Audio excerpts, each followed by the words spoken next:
Welcome to the Making of Me podcast, where we explore the experience that shape identity, purpose, and what it really means to live fulfilling life. Today, we are joined by Larry Kesslin, our speaker, author, and purpose-driven coach, and the creator of Joy Molecule. After decades in entrepreneurship and life-changing trips to Africa, Larry now help high achievers rethink success, reconnect with who they truly are, and create life rooted in meaning, connection, and joy.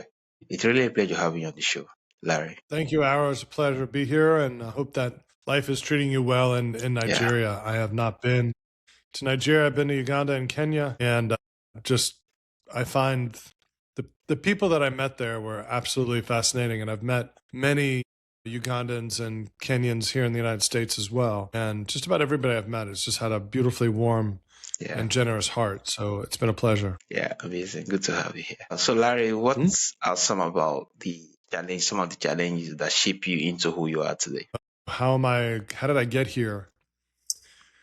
It's been a journey. I've been 62 plus trips around the sun, so I've had a few opportunities to learn some life lessons. I do believe that we are a creature that gets lots of lessons, and when we learn the lesson, we get a new one. Yeah, And if we forget the old one, we get it back. So I was born in the New York metropolitan area, grew up there most of my childhood through my late 40s, moved to San Diego in 2010, got married in 1998, had two kids, and one in 2000, one in 2001. And those are my beautiful children. I have a daughter named Drew, who's 25, living in Denver, and a son named Noah, who lives in Houston. He's getting married this year. Very excited about that. And I don't know, I've been an entrepreneur for 33 years-ish and have seen a lot of things. I have been insanely blessed to have traveled extensively around the globe. I've seen a lot of different things, experienced a lot of different cultures, and I would say that is the thing that's informed me the most in my belief system, is realizing that where I live is a small microcosm of our totality. And my personal experience is one of 8 billion human experiences on this planet in this moment. And if I think what I'm experiencing right now is true life, then I think there might be something wrong with me. It just is what's unfolding in front of me. yeah, Yeah, it's been interesting. The last few years have been very informative as to how I show up and who I really am and what makes up this being that has the label of Larry. yeah, amazing. Thank you, Larry. So, Larry, your trip to Africa was a major turning point for you. What did you witness there that completely reshaped how you understood joy and success? Have you ever have you ever been to the United States? No, I haven't. I've not been to any other Yeah. country apart from Nigeria. Yeah. So the world that you live in is very different than the world that I live in. Yeah, I have all the safety and security that I need. And I know that my friends in Uganda and definitely Nigeria, that's not true. That not everybody is living with a roof over their head. Even those that don't have a roof over their head, when I was in Uganda and Kenya, they're still kind and generous. And there's something about the culture there that takes care of people. So there are no homeless people because the community takes people in. And the generosity that I witnessed, and especially in the rural villages in eastern Uganda and Mbale and Jinja and Gulu, which is up in the north on the way to Sudan, we just met really happy people that were kind and considerate. I've talked to lots of people that have traveled there, and they've told stories about families cooking their only chicken for their guests, like the chicken that lays their eggs, that makes them their breakfast. They would cook that for a guest because that's what they do. And the United States is not that way. There are some people like that, but the majority of the United States is, my country is really defined around rugged individualism, is that you're here to take care of yourself and your immediate family, and that's what we do. And it was just different. And I saw people that were happier than anybody I've met in my life. And I couldn't understand it. It didn't make any sense that they had so little and I've had so much. And the people I know have so much. And we're still not happier than the people I met. So what did I really witness? And I came back and I went to a conference 7 weeks later called Opportunity Collaboration. I was asked 3 questions that kind of blew my mind. And the 3 questions is, what is poverty? Who gets to define it? And why are we trying to fix it? And what some people define as poverty is, in my mind, just impoverishment, which is different. And I think what I witnessed in Uganda was impoverishment, but they were not poor. Hmm. They were actually rich in connection and connection to each other, connection to the land because they're still farming it, connection to their ancestors because there is no technology that allows them to get access to the greatest library in the world. There's no AI, at least when I was there in 2012. My core was foundationally rocked. And then when I was asked those three questions, I was like, what did I really see? And why are we trying to fix them when I went there to make their lives better? And in many ways, they taught me more than I could ever have taught them. So who's teaching who? Amazing, amazing. So you often talk about identity illustration. Why do so many people confuse who they are with what they do? And what does that cost them over time? I think that's the human condition. I think there's a few small percentage of the population that has the time to even intellectually understand the difference between our identity and our true selves. And it takes a really clear decision to decide that you have faith, that there's something behind our thoughts and our identity that is truly us. So when I say I don't like myself, who is I and who is myself? So the analogy that I use the most is the sky, the clouds, and the weather. That I, my being, is the sky. My thoughts are the clouds, and the weather is my feelings. Now, there'll be dark clouds sometimes, and there'll be light clouds sometimes, and then sometimes there'll be no clouds. But the clouds, or my thoughts, are just thoughts. They're not me. But most people get trapped into the belief that their thoughts are them, that their identity is them. And that's what they live with every day, is that I walked around for more than 61 years of my life believing that I might even be spiritual, and I wasn't. My mind was trying to convince me that I was spiritual. And when you get past that idea of mind, then the whole world shifts, but it's not easy. And it's something that people can find through meditation, through yoga, I found some of this through some medicine, through a lot of meditation, a lot of mindfulness work. And I just now know, I don't think, but I know that there's something greater in me than just my mind, that I have agency over my mind, and I can decide which thoughts I choose to accept and which ones I don't. Because at the end of the day, the identity that I was given at birth, the name Larry, is just an identity, and it's a character that I get to play. And there's nothing wrong with it. When I first started playing with it, I'm like, oh, the identity is the devil. It's about, no. The identity is needed for us to survive in this world, and so is our ego. But when we think we are our identity, or we think we are our ego, I think that's when the challenges really start. Amazing. When we think that we are our identity, that's when the problems start. Yes, amazing. Thank you so much. So many people look successful. Where are you in your journey? I mean, how did you get here? How are you creating your own world? I mean, you're doing this every day, trying to figure out who you are. What have you learned? Yeah, I think for me, it's starting the journey of podcasting has really been amazing for me. I do more like a blue collar jobs. I run more like a cleaning agency, more like, and I do that more like 4 days within the week and 2 days for podcasting. So the reason I actually started podcasting was the fact that I know there's a whole lot of things to learn from just doing podcasting, hearing stories, see how particulars or different situations shape a whole lot of persons into who they have become. And I thought that, stories have actually more like helped me a whole lot during the course of my journey of being in school and up to this particular point. So if I could actually create more of it and just hear them more, it's going to be a whole lot of education for me, not just putting myself out there. And that's how I actually get started. And what's the biggest lesson you've learned since you started doing these podcasts? Yeah, I think for me, starting this podcast, the biggest lessons I've learned is the fact that, especially about resilience, most times is the fact that for all the particular paths that I've actually gone through, which were not too good, which I didn't get to accept before, the new me is more like accepting those particular things, even if it was trauma, the ups and downs, instead of hating, is loving this present self, this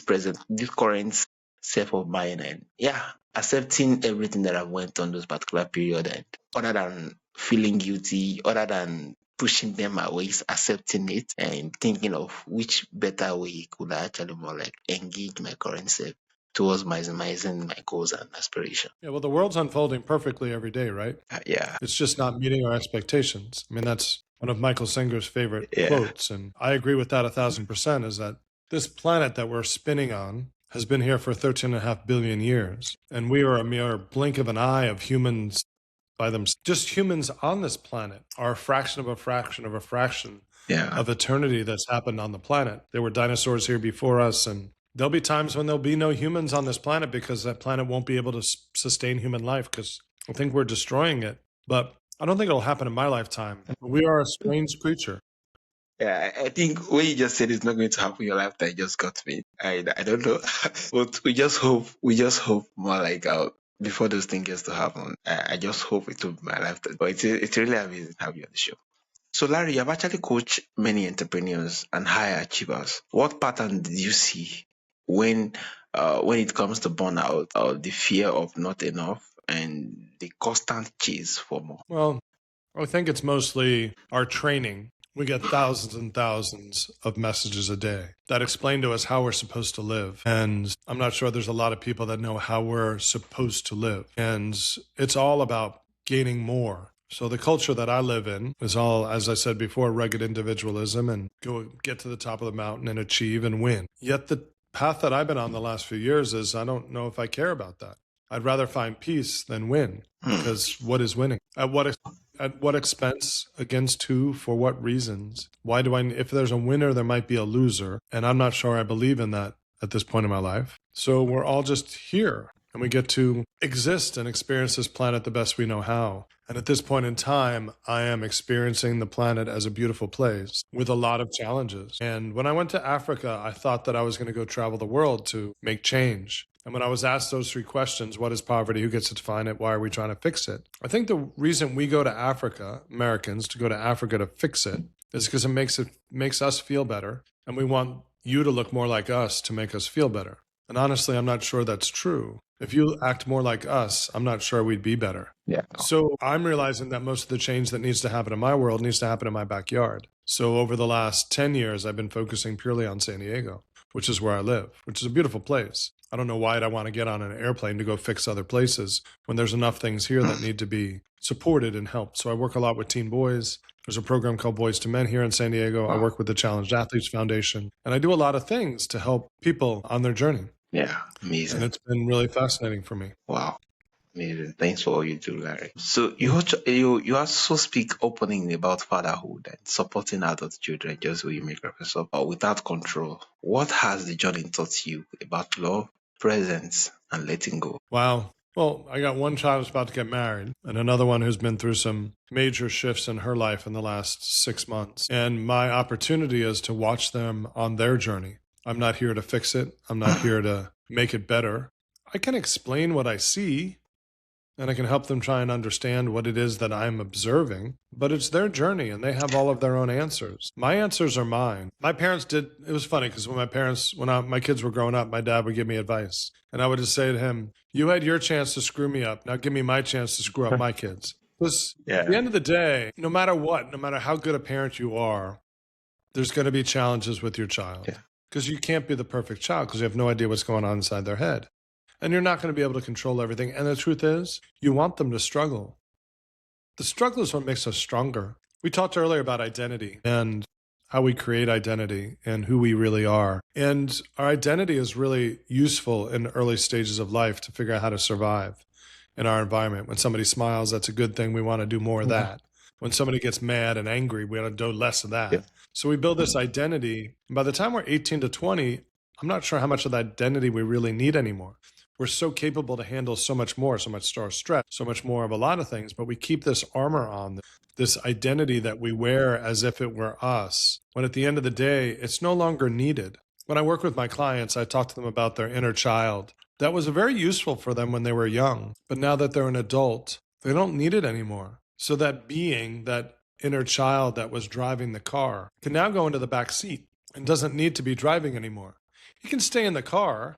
And then as you heal that inner child a little bit more, that backseat driver now goes into a little suitcase. And maybe you can put the suitcase in the trunk. And then someday the suitcase and the inner child dies.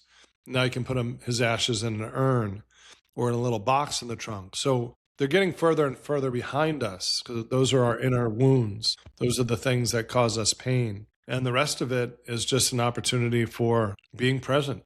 The more we can bury, and I wouldn't say bury, the more we can identify and come to peace with the wounds that we had as a child, I think the easier it is to be present and to be fully where you are, which has been my goal. And I did not do a good job of it for most of my life, and still today. So many moments when I'm not present, thinking about something that happened before, worrying about something that might happen. I'm human.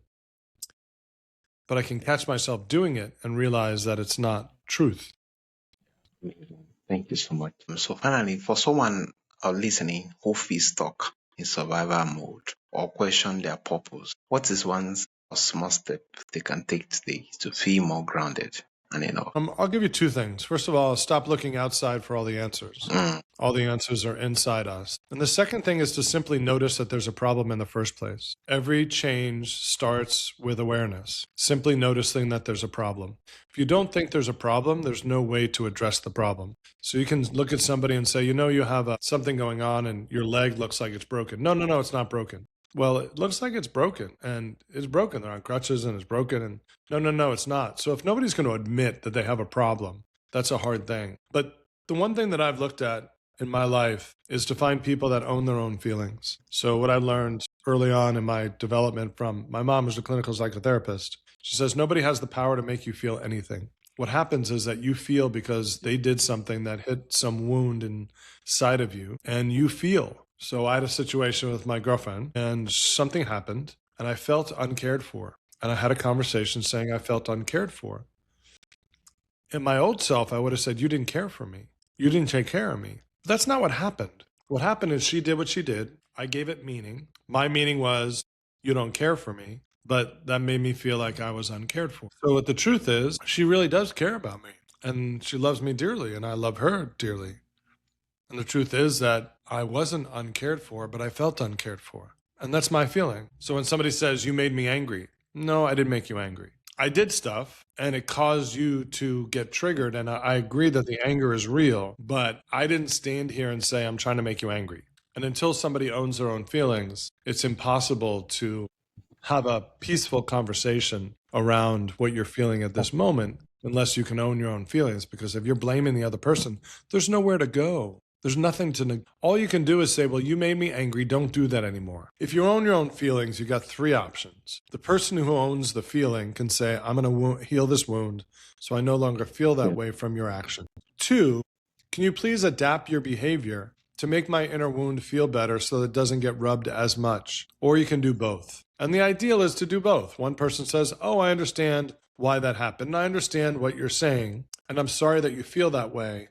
I would love for you to start healing yourself, and I can adjust my behavior accordingly based on how I know what's bothering you at this moment. Yeah, amazing. Thank you so much, Larry. Yeah, stop looking outside for the answers. Look inward and admit. I think it just speaks volumes to the fact that, especially when you make reference, people can actually make you angry, accept what you allow owing to what you have in there. So what they do might be wrong, but the fact that what make it triggers you so much, that is so hurtful and painful, is the fact that they see a pain or there's something in there that hasn't healed totally. And it was really amazing just hearing from you. So Larry, for my audience who wants to reach out to you, who wants to learn more from you, who wants to connect with you and get your resources to, how can they reach out and where's best platform? They can reach out on my website. It's 5-dots.com, the number 5. You can look on LinkedIn for me. My book, The Joy Molecule, is available on Amazon. You can also buy Success Redefined, which I published back in 2015. And everything I'm working on is to help people find more peace in their life. And those that are super successful but not happy, that's what Success Redefined is. And The Joy Molecule is helping people understand that joy is a knowing what you are, who you are, and why you are. And we are an amazing creature who has the opportunity to affect people's lives. And I'm looking forward to this journey. I'm looking forward to helping as many people as possible. I enjoy human connection immensely. I like getting to know other humans and figuring out what their challenges are and how I can be of service. Because I have this concept, and I'll leave you with this. I call it the Ascension Ladder. And it'll be another book. It's a fable written for my daughter, who's 25. And she asked me a couple of weeks ago a question that I didn't ask till twice her age. And she's sitting in an airport in Florida, waiting to go back to Denver. And she's looking around at all these people, and she's like, Daddy, why are we all really here? And that question really got me thinking, is how do I explain it to a 25-year-old? So I created this concept called the Ascension Ladder. It's basically Maslow's hierarchy of needs redesigned differently. because Maslow never created the hierarchy of needs, but that's a whole nother story. But the base of the ladder is survival. And that's the survival that you probably know from your country, people that don't have food, water, shelter, and safety. That's real survival. Love and belonging and self-esteem, I call me. It's all about me. I need to feel something from others in order to feel complete. Then the shift happens. I stop looking outside, I start looking inside, which takes me to self-actualization, which is finding my purpose. And then self-transcendence, which is above that, which is finding my oneness with God or the higher being or source or whatever you want to call it. I'm not a deeply religious person, but I'm spiritual, and I believe that I am part of you and you are part of me, and we're all connected as one. So the ascension ladder is what I'm calling it, and you ascend up it, or you can fall down it. And the objective in life is to figure out how to wake up and figure out which rung of the ladder I'm on. And there's no rung that's better than any other rung. It's just, I'm where I am. And my job when I realize where I am is to reach down and help the people below me come up, and reach up to ask the people above me, what are you seeing that I don't see? And to me, that's the reason for being, is to wake up, help others, and be helped, to understand what type of creature we really are. And we're a spiritual being having a human experience that has access to mind and has access to feelings. And we are not our mind and we're not our feelings. And to me, that's the opportunity I think we face as beings on this planet. Amazing, amazing. Thank you for the perfect analogy. I think it's really lovely. Yeah. Anyway, at any stage where you are, reach down to help and ask for help. Yeah, amazing. Thank you so much, Larry. Well, thanks for My sharing pleasure. your stories and your wisdom and such a grounded human perspective on joy, identity, and purpose. For our listener who wants to explore on their own on the journey towards clarity and alignment, you can now take the joy molecule assessment at $5 assessments and learn more about Larry's work online. This has been the Making of Me podcast, a reminder that joy isn't something we chase, it's something we uncover when we truly understand ourselves. Once again, it's really a pleasure and honor to have you on the show, Larry. Thank you, my friend. You have a great